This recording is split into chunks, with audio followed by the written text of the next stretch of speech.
Hello everyone, I'm your personal brain trainer Cameron Boozarjomehri, and today I'm joined by some very special guests from the Two Scared Siblings podcast. Would you all like to introduce yourselves? Yeah, Sure. I am the Scream Sergeant, Andrea. I am the guide of Gruesome, Wren, and we're from the Two Scared Siblings podcast, as stated. It is a rowdy podcast. I gotta give you guys props. Thanks, yeah. It can get that way, yep. So yeah, let me give you a little background on what we do here at Sweating the Small Stuff. Well, we sweat the small stuff. We like to explore the details that make our world richer, and it seems like that fit really well into how you two like to sweat over the scary, weird things that make our world crazier. So I thought this would be a perfect little crossover, and I'm so glad you all agreed to join me here. Yeah, No, we're happy to be. yeah, it's definitely, this seemed like a fun way to go about delving into some details. We often do obsess over terrifying things. We do.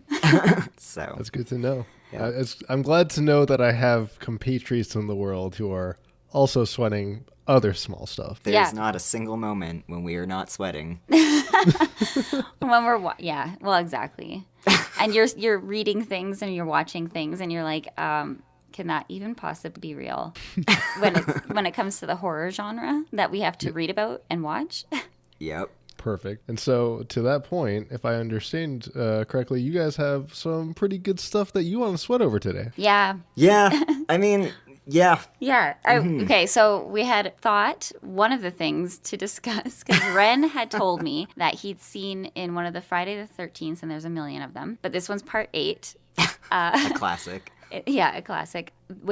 So I watched the clip today because I wasn't sure. I don't think I'd seen it, but this guy runs up. He's running away from Jason. Yeah, I was like, is it Freddy? No, it's Jason. And he runs up to the roof, and of course Jason very, very slowly follows him because that's all he has to do. Killers always, they never have Killers to are rush. slow. Yeah. I think they have a superpower. I think they have one of those superpowers where the moment you aren't looking at them is the moment they get closer to you. Yeah, they Yeah. sprint in that moment. Exactly. Like, I'm sure there's a Doctor Who reference in there somewhere to like Weeping Angels or something. But Oh, yeah. it's exactly like that. Like Jason's always like on the opposite side of the field, and then like the camera pans away, it pans back. It's like, all right. And then he's here like now. 2 seconds away. Yeah. Yeah, in that moment, he was like, okay, it's not going to look cool if they see me, but as soon as they turn around, I'm booking it. And he's probably a professional racer. He must be a professional runner. And like one of the friends is like definitely like looking, and he sees Jason run up to them, but why isn't he ever saying anything? Yeah. Well, he gets murdered, so like Jason's Oh, like, yeah, my before secret he will can be say safe. it. Yeah. Ooh, that's He's like, hey, that guy goes really and then off goes his head. actually Yeah. maybe that's been the thing the whole time is Jason doesn't actually want to murder anyone, but no one can know how fast he is, so he has to kill them. Yeah. Yeah. He's like, We oh no, cracked the code. who's that fastest runner in the world? Usain Bolt. Yeah. Bolt. So it's actually secretly him. That Right. that explains the mask actually. Yeah. So he has to wear a mask because he's famous. Actually, fun yeah. fact of the day: Usain Bolt owns the fastest turtle in I don't remember what country he's from, but like he races his turtle. So the fastest man in the world owns the fastest, slowest animal in the world. Wow. Pretty great trivia. Anyone listening, if you want to cut out now, that's totally fine. We gave you the good stuff. Yeah. No. But as for like what you guys really want to bring today, so Oh yeah. So the guy ends up on the roof, and Jason slowly catches up to him, and then there's a ridiculously long fight scene where the guy kind of just balks Jason. As you do. He just punches him, and Jason like just keeps getting punched and backing up, and then finally he just has had enough, and he punches the guy's head off. Yeah. And just the head comes off. that is something you save for the 8th installment of your horror franchise. It is, Yeah, yeah. you get like a perspective shot from like the head's point of view. Yeah, And then it pans out. because it falls off, it like flies off the building, but the body stays at the top. Yeah. Perfectly upright. Because that would totally, That's how totally that happen. works. I mean, Yeah. Yeah. That's definitely the first use of GoPro right there, is just this decapitation shot. Yeah. Yeah. I thought it was hilarious. Like it is. It's really puts you bad. in the moment. Like Yeah, it's not good. So yeah, I think that fits perfectly into the theme for today, which was how crazy and unrealistic deaths, especially in horror movies, seem to be. Oh yeah, So bad. All of Saw. Especially those old, and Saw. But especially all those old ones, like the 80s movies, Friday the 13th and the Halloween stuff. Yeah. I'm trying to remember the last, the weirdest thing to me is when I think back to when I was much younger and I think of all the scary movies I saw, in reality, they probably weren't that scary. It was just the fact that I was a kid when I saw them. I'm thinking was it The Dark Crystal? I remember that being a freaky movie. But I don't remember that. It's not horror. It's Muppets. It's a bunch of Jim Henson Muppets running around on screen for however long that movie was, I felt it was too long. It was long. Yeah. As a kid, I found the Muppets scary too, though. Animal, and Beaker. Oh my God, Beaker. Beaker was a troubled soul. He's a nightmare. Yeah, you could see it in his eyes. Yeah, that's the thing is when you actually go to horror movies, I'm more familiar with more recent horror movies where I know Blumhouse puts out a lot of them where it's Insidious, where it's a dude gets mangled off screen or someone gets pushed and then suddenly something horrible happens, or they're you're watching something crazy happen, but it's never that classic just campy I'm gonna punch your head off because I'm Jason stuff.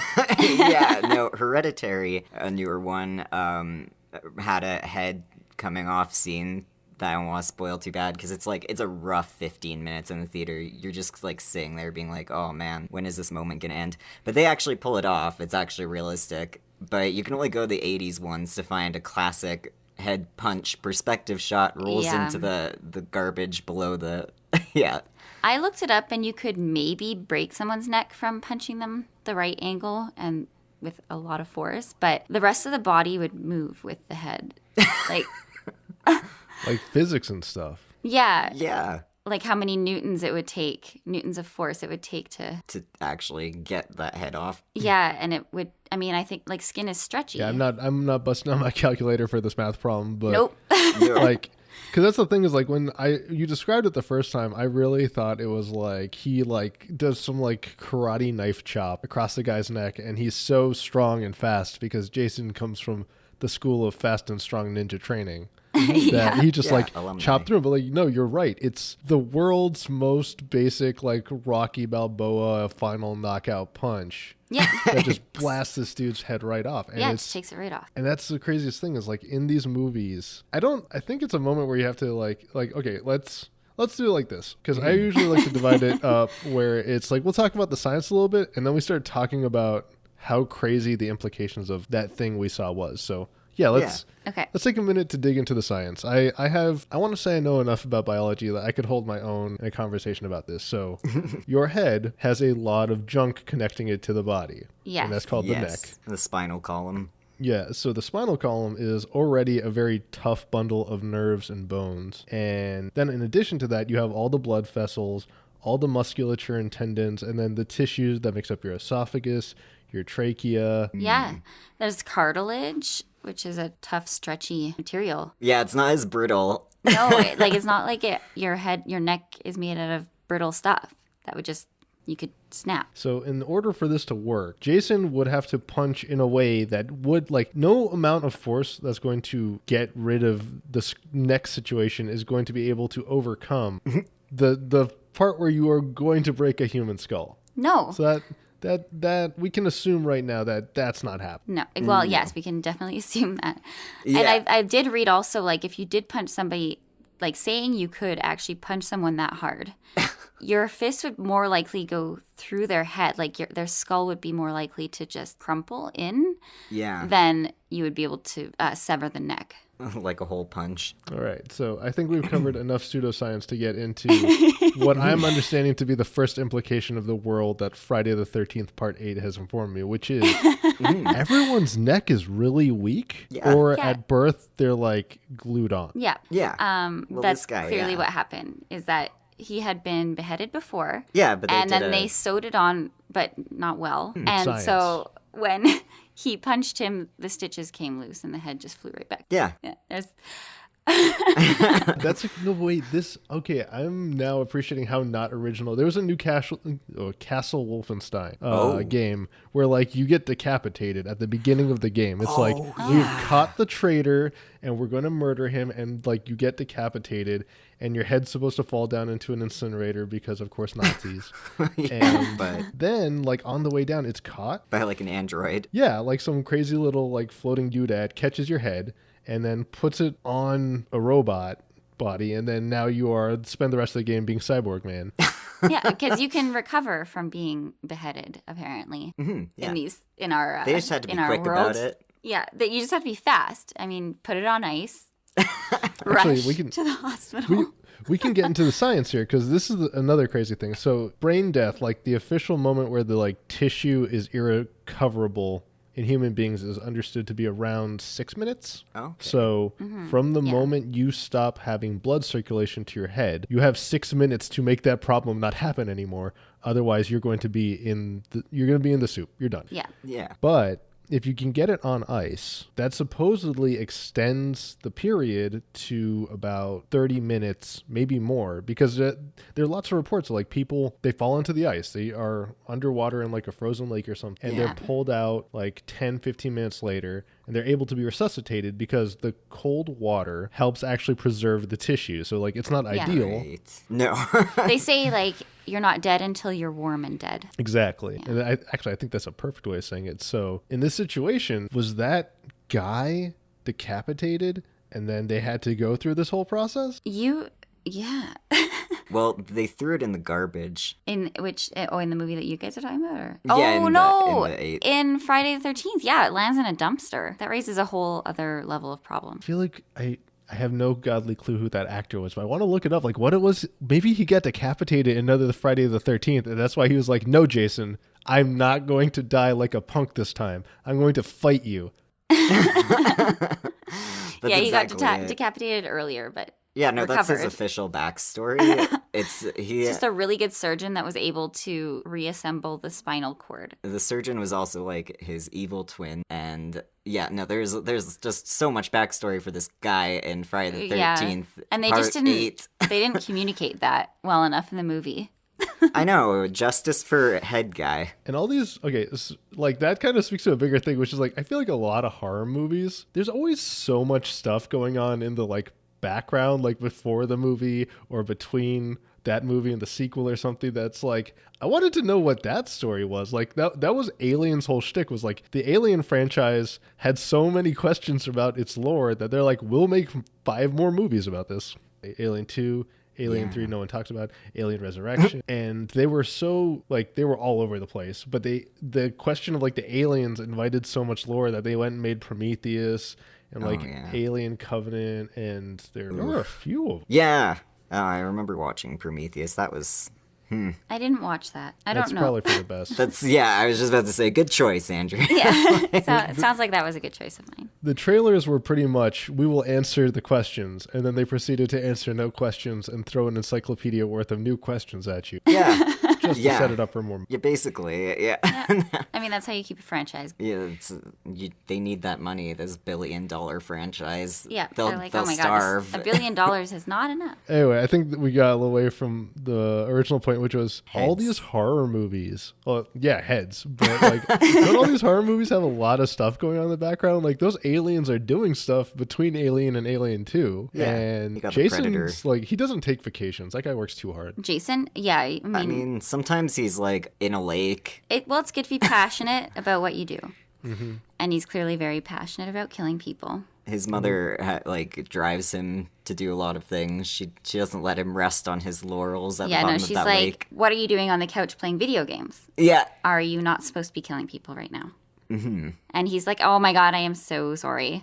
That's the movie I want to see, is the one where Jason is it was like watching the prequel trilogy. Yeah, I know no one talks about, but like watching oh, this is Anakin and he's going to become Darth Vader one day. Can we just fast forward a little bit? I don't need 3 movies of this. Yeah, but no. I would watch the Jason origin story movie. Yes, that would be so good. They touch on it, right? That he was like bullied at a camp and drowned. The camp counselors were getting busy. They and don't he explain drowned. how he survived that, really. He didn't. Right, he died. Mm-hmm. So is he a zombie? Yes. Is that why he's so... And why are zombies so strong? Andrea. What about being dead makes you stronger? While you were playing video games, the zombies are out working out. Yeah, that's what it is. They were they were studying the ways of the sword. Yeah, the zombies have over 500 confirmed kills. Jason studied the way of the sword so much he unlocked his true potential and no longer needed the sword. He could just punch through that. His soul, his will to be strong is the sword. Exactly. But sometimes he uses sharp objects. Why does he need those if he can just punch people's heads off? Like artistic freedom. Oh, okay, right. I mean, you do want to switch it up sometimes? Be creative, yep. Okay, that makes sense. Hang on, let's break it down. There's a lot more. I know there's Friday a lot the more 13th. horror trivia we can. Yeah, like I know that was it Friday the 13th, Halloween. Freddy gets a pass. Freddy gets a pass. Yeah, he gets a pass for being unrealistic because he's killing people with dreams. So Yeah. that's okay. I mean, at least they presented it so that it's like, we're not actually trying to make this a slasher, a realistic slasher. Yeah. It's obviously clearly like horror fantasy. I guess we should also rule out most of the alien because alien mechanics. There's just too much to depict. Like, Yeah. Oh, you got the geez. predators, you have aliens, you have. I'm gonna call Avatar a horror movie because I have no idea what James Cameron was going for.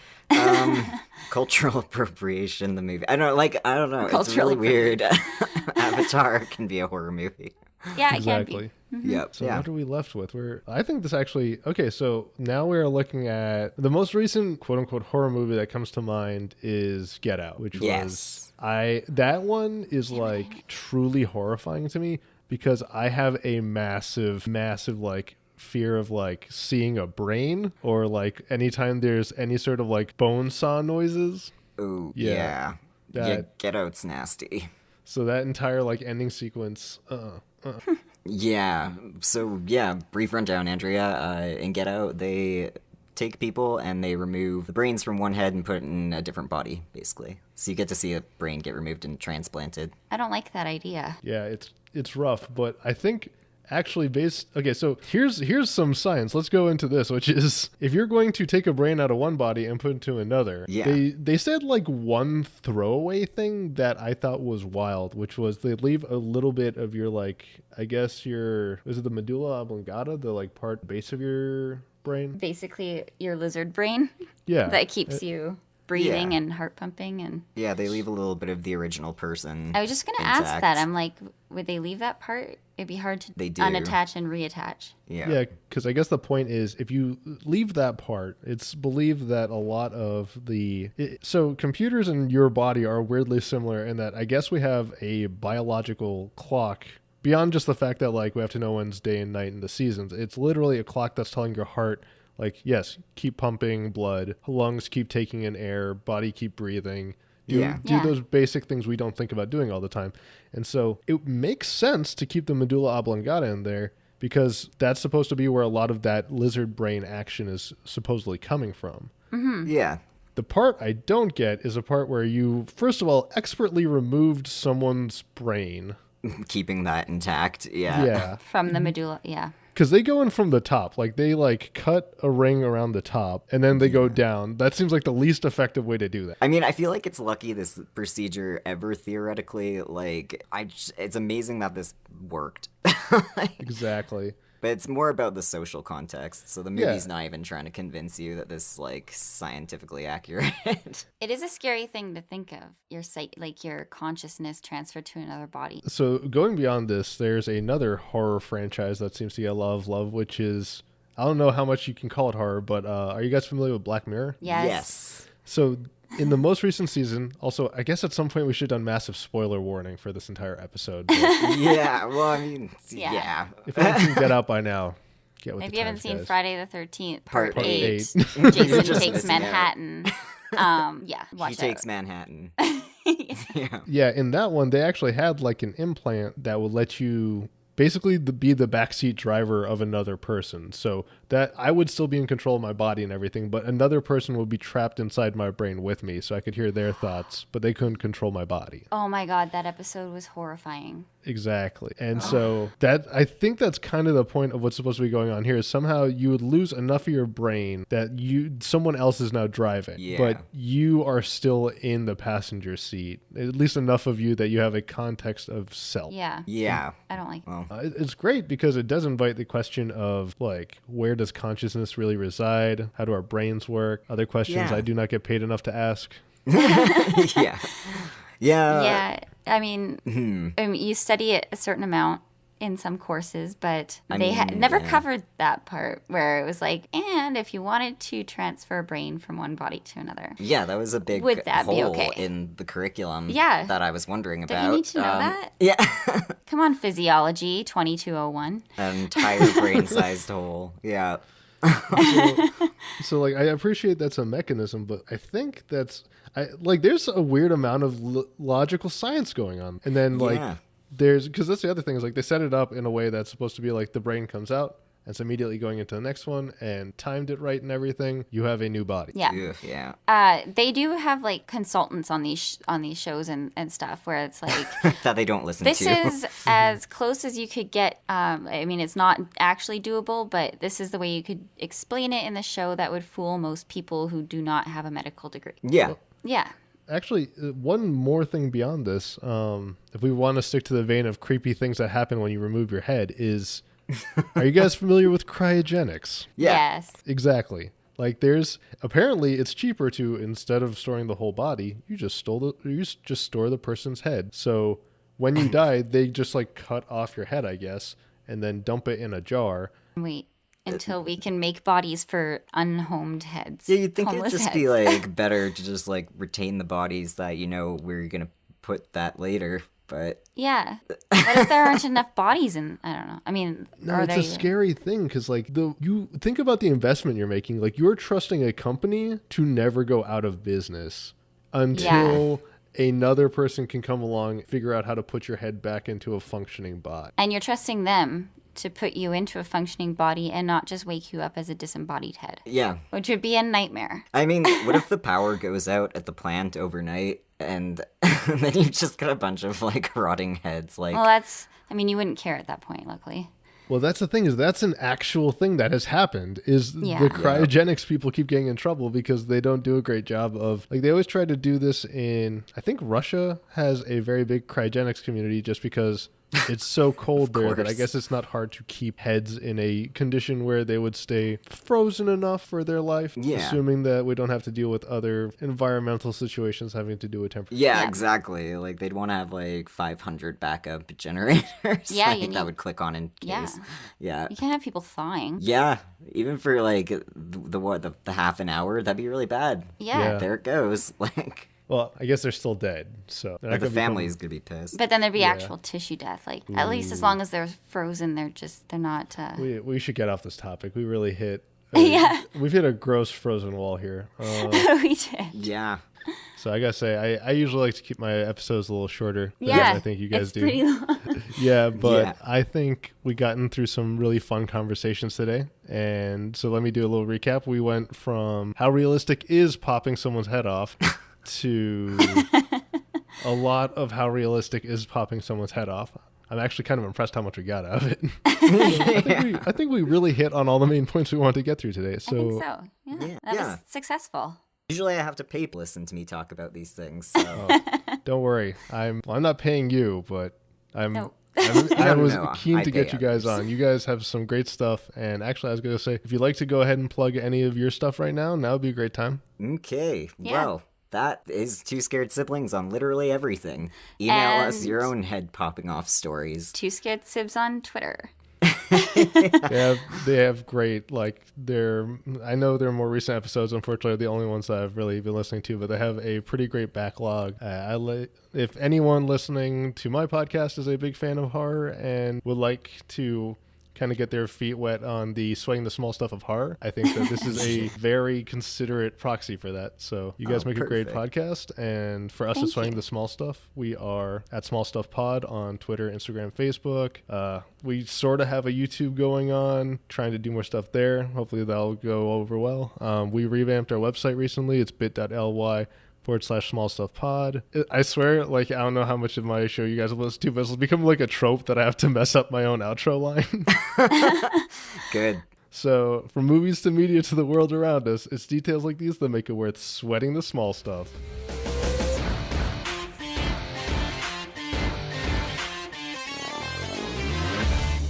That was fancy.